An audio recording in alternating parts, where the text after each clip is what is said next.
Nelson Mandela, A Journey of Courage, Hope, and Freedom. Today, I want to take you on a powerful journey. A journey through the life of one of the greatest leaders of our time. Nelson Mandela. This is not just a story about a man. It is a story about courage. A story about sacrifice. A story about the power of hope.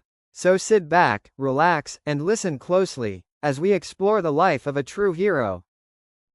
Nelson Mandela was born on July 18, 1918, in a small village called Mvezo in South Africa.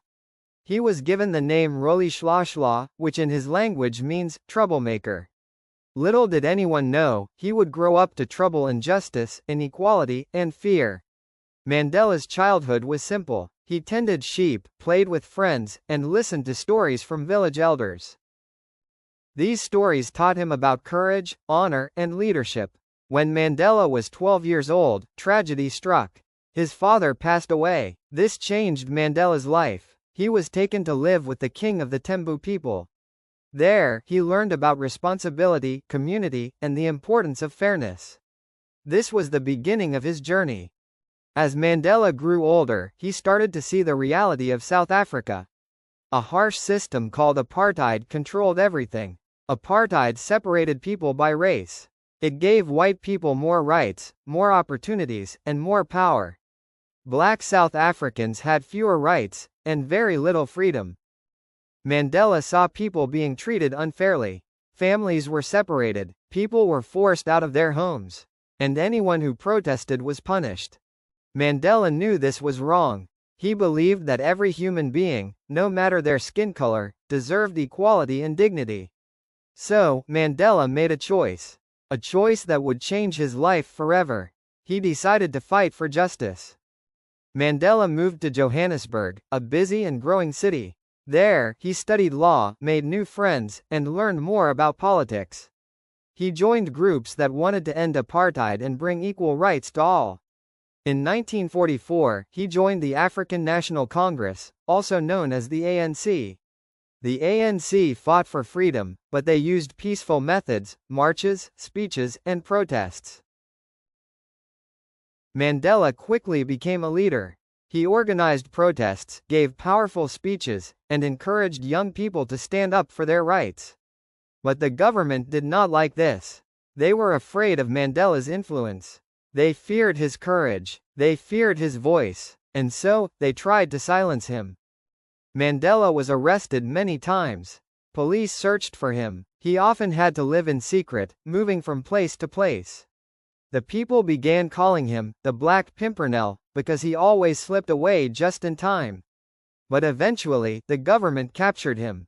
He was put on trial, accused of trying to overthrow the state. If found guilty, he could be sentenced to death. During the trial, Mandela gave a speech that shook the world. He said, "I have fought against white domination, and I have fought against black domination. I have cherished the ideal of a democratic and free society. It is an ideal for which I am prepared to die." The courtroom was silent. Everyone felt the power of his words. Mandela was sentenced to life in prison. Mandela was sent to Robben Island, a prison in the ocean. His cell was small. His bed was a thin mat on a cold floor. He worked long hours breaking stones under the hot sun. But even in prison, Mandela did not break. Instead, he grew stronger. He studied. He taught other prisoners. He wrote letters. He learned about the world. He learned patience, discipline, and forgiveness. He became a symbol of resistance. People across the world demanded his freedom. They sang songs about him. They marched in the streets. His name became a cry for justice. Mandela spent 27 years in prison. Think about that. 27 years of waiting. 27 years of sacrifice. 27 years of hope. In the late 1980s, things began to change. The world was watching South Africa. The country was under pressure to end apartheid. On February 11, 1990, the gates of the prison opened. Nelson Mandela walked out, tall, calm, smiling. After 27 years, he was a free man again. The world cheered. Millions watched on television. People cried tears of joy. Mandela raised his fist in the air, a symbol of victory. He had transformed into a global leader. South Africa still needed healing. Racism, anger, and pain were everywhere. People feared that violence would erupt. But Mandela chose a different path. He chose peace. He chose unity. He chose forgiveness. In 1994, South Africa held its first democratic election, where all people, black and white, could vote. Millions stood in long lines. It was a historic moment. And when the votes were counted, Nelson Mandela became the first black president of South Africa. A new chapter of hope had begun. As president, Mandela worked to bring people together. He invited his former enemies to meetings. He supported both black and white communities. He wanted South Africa to heal, not to fight. One of the most famous examples was when he supported the national rugby team, something many black South Africans disliked because it represented the white minority.